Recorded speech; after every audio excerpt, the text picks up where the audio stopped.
In this video, I will show you 3 different dishwasher installs.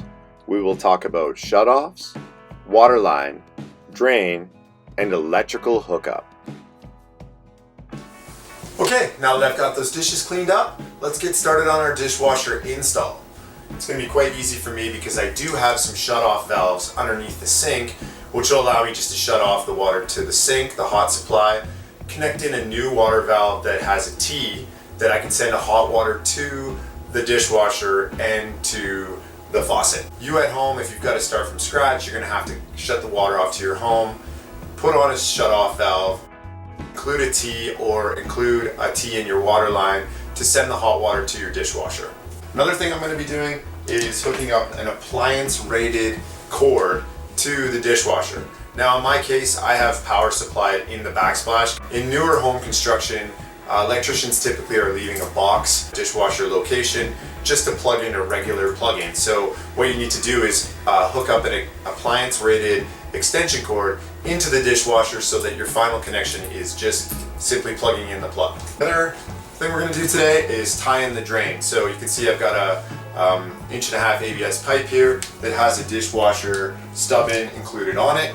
That's going to, of course, accept this piece. Now I'm going to have to cut off the 1 inch piece here and reduce down till I get to the 1/2 inch size to be able to put it on there and finish that off with the hose clamp to make sure that it can't pop off during operation. Remove drain assembly. Start cutting the pipe to fit new dishwasher Y fitting. Clean fittings and glue pipes together. Here is the finished drain assembly with the dishwasher Y installed. Time to go back under the sink and reinstall the drain line assembly, tighten the union fitting and the slip joint to the sink tailpipe.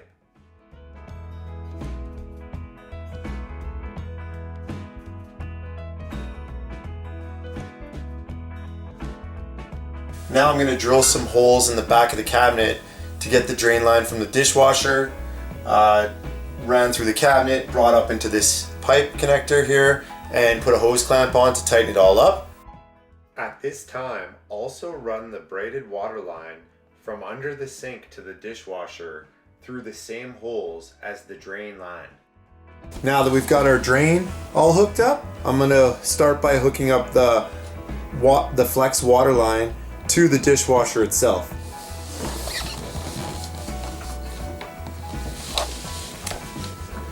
One thing here you want to be careful with is not to cross thread as you're tightening this on. You really got to pay attention here.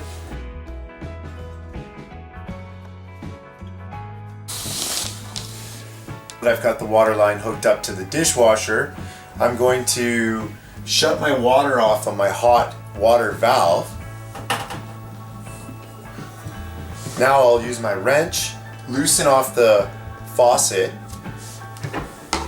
connect in my new valve, which will allow me to go up to the faucet and out to the new dishwasher.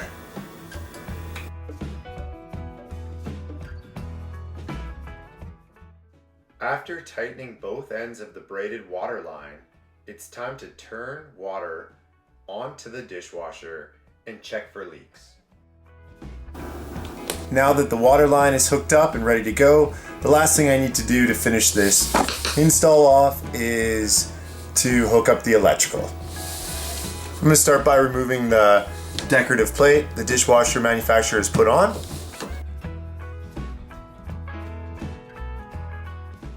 Once cover is removed, take the cover off the junction box, bring the power feed wire and the dishwasher wire side by side and wrap with electrical tape. Install 40/40 connector to junction box and pull wires through the connector. Tighten connector around tape wrap. Give the wires a pull and make sure that they can't slip back out. Here is a look at the wires twisted together. Match colors and twist bare wires together clockwise. Then twist on a wire connector until tight. Connect ground wire to ground screw in dishwasher junction box and reinstall cover. Now that the electrical's hooked up, I've again checked for leaks on the water line. Everything's looking great. I'm ready to commission the dishwasher, which means I'm gonna open it up, make sure there's no packaging inside, and run a first run on the unit. Well, that wraps up this dishwasher install. Next, we're gonna look at a renovation where I had to take an old dishwasher out and put a new one in.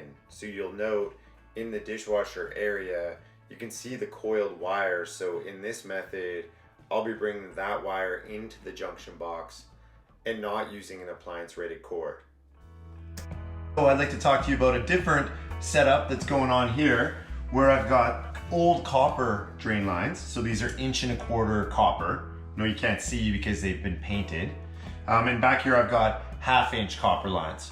So in the last install, it was quite easy because I was using PEX and I was able to get the water quite easily, and I had ABS pipe, so it was quite easy to do a tie-in. With this one, I'm gonna have to use an expansion coupler to go from 1.5" ABS pipe to the 1.25" copper pipe.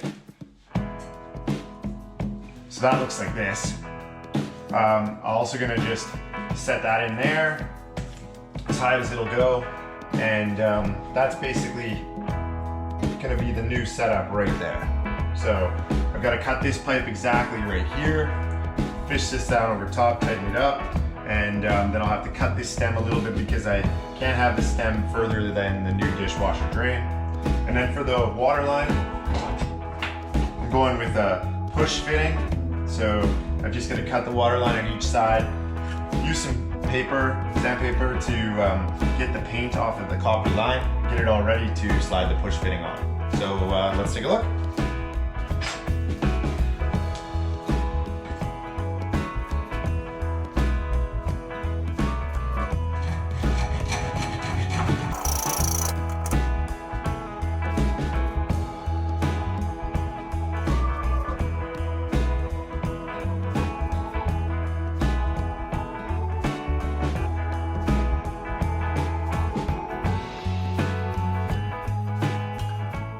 Here's a look at the final drain line assembly.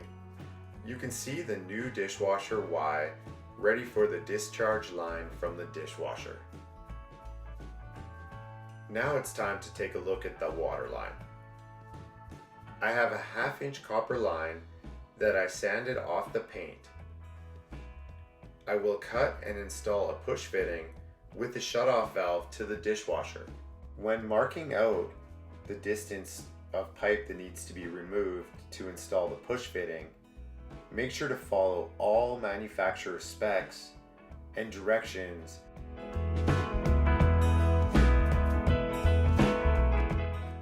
Time to cut the pipe. I'm going to connect my 1/2" copper cutter to the pipe and begin rotating and tightening down on it as I rotate. These are really nice cutters because you don't shake everything apart trying to get the pipe cut. You simply lock it on and tighten down on it and keep rotating until the pipe breaks, then move it over to the other line and do the same.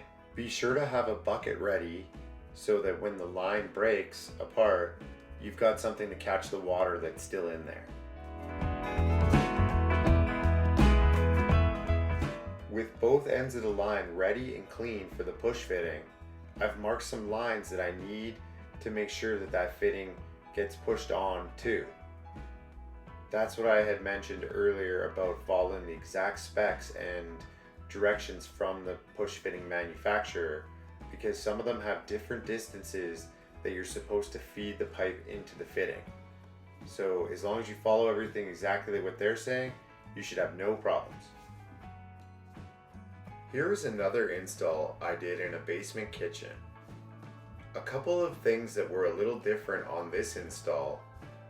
The water supply inlet was on the back instead of the front. This would make it difficult to visually see the connection for leaks unless you could view it from the back. I was able to because it is a mechanical room behind the wall, but I thought it was worth mentioning in case you couldn't see it from behind that maybe you should select a dishwasher that has a feed at the front. Another thing that was different on this one was instead of connecting the discharge hose into a drain assembly, we had our discharge hose connect right into the tailpipe of the sink.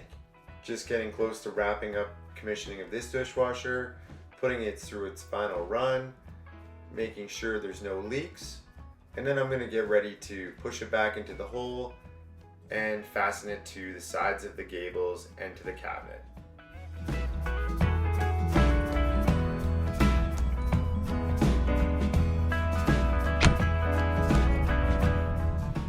When finished with commissioning the dishwasher and everything checks out good, it's time to push the unit slowly back into the opening, making sure not to snag up on the water line and the drain line.